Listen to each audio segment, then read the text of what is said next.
Local history, local culture, local events, your community. This is the Joe Kelly Show. And welcome to the show, everybody. Thanks for joining us. Frank Tomaino is our guest. Frank is our go-to guy for local history. Frank is the author of History Just for the Fun of It. He continues to write his column for the Observer-Dispatch, which appears every Sunday. Every Sunday. And I read it on Saturday online. It goes on a day early online. We're going to talk about a lot of stuff today, but before we do that, we're going to say, well, good to see you again. Great to be here, Joe. We're going to talk a little bit about baseball, and this is Cooperstown, of course, and we had the Utica Blue Sox. We had a team before the Utica Blue Sox. We'll talk all about that. But first, last week I had Brad Velarde on the show from Greater Utica Magazine, and we happened to touch on something which you might know the answer to. I didn't know the answer to it. Brad didn't know. Loom to boom. We got talking about that a little bit and how we went from the knitting mills to Chicago Pneumatic and GE and Bendix and all that. Neither one of us knew that phrase. Where did that phrase come from? Loom to boom? Yeah.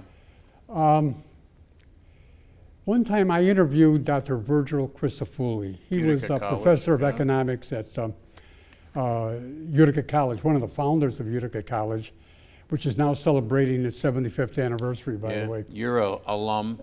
Yep, 1961. And we were talking about the loom to boom era because he had written quite a bit about it. And I asked him, I said, who coined that phrase? He told me that it was Carl Spitzer. Carl Spitzer was, I remember I interviewed him a couple of times. He was PR man for Bendix Aviation. And I think he had a small public relations firm himself. And he left the area later, but he was here when Bendix came here, 47, 48. And Dr. Crisafulli told me it was Carl Spitzer who came up with the phrase, the loom to boom. Yeah, very appropriate when you think about it. Oh, it was great, the loom, the knitting mills, the looms and the knitting mills. And then when Bendix came, Chicago Pneumatic came before Bendix. And of course, GE had been here. So all of a sudden, the knitting mills were gone. It left behind I hate to say it, but an uneducated workforce. Mm-hmm. There was no college in Utica, nothing. Usually you graduated from high school, you went to work in the knitting mill or whatever. And all of a sudden, not only these industries came in, like Bendix and GE and Chicago Pneumatic, but Utica College and the New York State School of Applied Arts and Sciences, which is today MVCC, both got started in 46. So everything was happening in 45, 46, 47. You not only had great baseball teams, but... yeah, which we're going to get to in just a second. Yeah. I know that Utica College got started. In fact, I think you were up there on Oneida Square, in buildings up on Oneida Square, correct? I graduated in 61. We were the last class to graduate from Oneida Square. They went to Burstone Road in 62. And if anybody would be driving through Oneida Square in those days, boy, they'd see a lot of college kids out on the church, by the church there. That was one of the buildings. Thank God for Plymouth Church. When Syracuse University in 46 said they wanted to open a branch college in Utica, where are we going to put the college? And it was the parishioners of Plymouth Church who agreed to rent-free give the college their church house. Mm. I took many classes at the church house, so it was on Oneida Square in that area. Yeah, and they took in a couple other buildings in that area, didn't they, Frank? Oh yeah, well they built a prefab, and then there was one on the corner of Hart, and I'm forgetting the other street. And also their library was also on that corner. Mm-hmm. Hart and... What's in there, Tracy and... well, it was near Tracy, yeah. Plant? Hart and Plant, yeah. The MVC, what became MVCC, where did they start, Frank? Well, actually, they started at the old Country Day School in New Hartford, which is where the Wedgwood Apartments are now. And they also rented an old mill on State Street. And then later it became Mohawk Valley Technical Institute, MVTI. And then they built the campus in Utica where it is today, and it became Mohawk Valley Community College. Yeah. But we were lucky. We had so much political clout in 45, 46. We had people like John Train from Utica Mutual, Richard Balch, the president of Horrocks Ibbotson, who were great Democrats. I mean, Richard Balch could pick up the phone and call President Harry Truman. He was chairman of the New York State Democratic Committee. John Train, big Republican, could pick up the phone and call Governor Dewey of the. So you had all this clout. And when the state decided to build these institutes of applied arts and sciences, they were going to build 5, I believe. New York City, Albany, Buffalo, White Plains, and Utica got it. And it grew into MVCC, a great community college today. And when you were mentioning those names of Train and Balch, would you put Rufy Elephant's name in there as well, Frank? Well, not really. There was a group of, well, maybe you do have to put that. Richard Balch, there was a group of men who met at the Fort Schuyler Club at noon. There was a concern, the knitting mills were leaving. What were you going to, Utica had over 100,000 people. Where were they going to work? So this group got together and came up with a plan to attract industry. And they were successful. The first big one they got was Chicago Pneumatic. And Richard Balch, who was a big Democrat, he was part of that group. He wrote one time that every so often he would meet with Rufy Elephant, who was really, controlled the Democratic Party in the city, because he said you needed the help of the unions, you needed the help of the political party. So I guess you have to put Rufy's name in there too, yeah. Okay. And it was we shouldn't forget about this college, and that was the one that became SUNY. They were down in the old mill buildings on the Globe Woolen Mill. Well, at first they were on Frankfurt, the West Frankfurt School on Ferguson Road, and then they moved to Globe.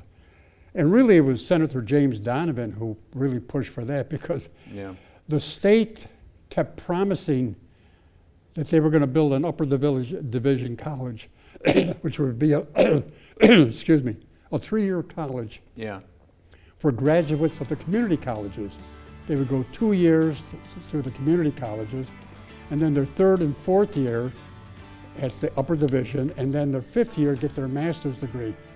And the state kept promising, but it was really Jim Donovan who kept fighting for it and got it. Yep. We promised to talk baseball, so we better talk some baseball, and we'll do that right after this. Short break, right back.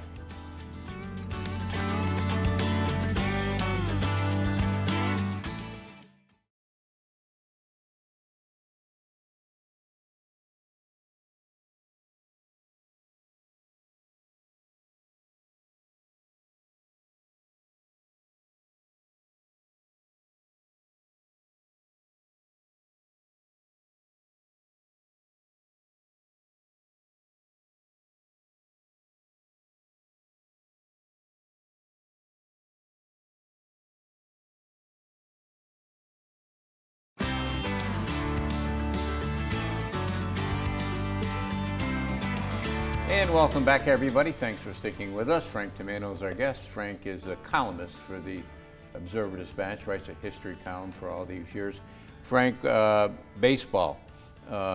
Yes, we're located close to Cooperstown, Hall of Fame, but even before that we had baseball here, going back right to the Utica Braves. We had great baseball. We were talking about the Loom to Boom. Also in that era, 1945, 40, well, In 1936, Utica got a professional baseball team, the Utica Braves. It was Class D, which was the lowest. At that time, you had AAA, AA, A, B, C, and D, so that was the lowest. But in 1942, the Rome Colonels were also in that league.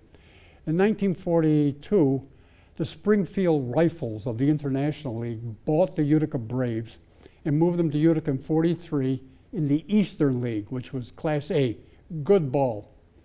But Utica had a lousy team. It was during World War II. Most of the ball players were in the service. And the manager of the team was Wally Shang, who was a catcher on the 1927 New York Yankees, a backup catcher. Anyway, I think they won 35 games and lost like 110. But in 1944, the Philadelphia Phillies bought the team and began to put players on, good players on the team. Wasn't Richie Ashburn on that team? Richie Ashburn, he started as a catcher. He was, I was 17 years old or something like that, who, as you know, is now in the Hall of Fame. But when the Phillies bought the club, the season began. Then someone in the Philly front office said, "Why are we calling this team the Utica Braves?" In the National League at that time, you had the Boston Braves, now the Atlanta Braves. So they said, people will think that Utica's the farm club of the Boston Braves. We got to change the name. Well, they had blue socks, so the Utica Braves became the Utica Blue Sox. Because the uniforms already had the blue socks? Yep, Yeah. yep. And then in 45, they won the Eastern League pennant. You had, again, Richie Ashburn. And Richie Ashburn, I think he hit 320. He was just... Was he in the outfield by then? He was playing center field in 45. And they won the pennant. Eddie Sawyer, who was from Ithaca College, managed the team. They had a real good team. They had a shortstop, Bitsy Mott, who later became Elvis Presley's bodyguard. Yeah. I like that for useless trivia. Well, you know what? You mentioned Bitsy Mott, and I wrote a column once about Elvis driving through Utica. Yeah. I forget where he was going, but he was in his Cadillac. Yeah. And they stopped at the North Utica Diner late at night or early in the morning. And and I'm reading those old clippings from those days, and who was with him? Bitsy Mott. Oh, I didn't realize that. Oh, yeah. Bitsy Mott, yeah. Oh, okay. Oh, no, wait a minute. You know what? I think I got confused. I think when he got here, he wanted to call Bitsy Mott or something like that. But Bitsy Mott's name came up. I'll have to... Yeah, well, he played shortstop. And they won the pennant in 45. In 47, they had a real good team. They won the pennant again. They won over 100 games. But Richie Ashburn played left field, and a player, Vance Dinges, played center field. But you had that team in 1947. In 48, 4 or 5 of them were playing in the major leagues with the Phillies, including the manager, Eddie Sawyer, went from managing Utica to managing the Phillies. You had Richie Ashburn, who hit 361 that year. You had Stan Lapata, who was a catcher for Utica, caught for the Phillies a long time. Granny Hamner was the shortstop, and Pucci Cavallero was the second baseman. They all went to the... I'm sorry, Frank. Were those the what they called the Whiz Kids? In 1950, they won the pennant and became the Whiz Kids. The Yankees beat them 4-0 in the World Series, but it was a great team. Again, Richie Ashburn, Lapata, all the ones I mentioned were on that Whiz Kid team. Where did they play? They played at McConnell Field, right? McConnell Field in North Utica, and which was, it was I guess it seated about 3,000. Everything was painted green. I went to 500 games there in my lifetime when I was a kid. And I remember when I delivered papers for the OD had a knothole club, paper boys, and once a year, from the OD, we would march up North Genesee Street to McConnell's Field, and they would put us in left field. There were some little bleachers. Yeah. And I think they bought us a bag of peanuts or something, and we watched the game. Yep. Let's be a little bit more precise on where it was. Was McConnell's, is it McConnell or McConnell's? McConnell, C-O-N-N-E-L-L.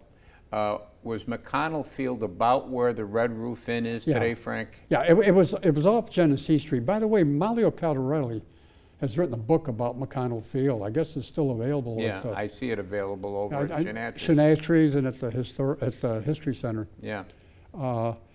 But if the rear of Red Roof in the back, that would be like right field.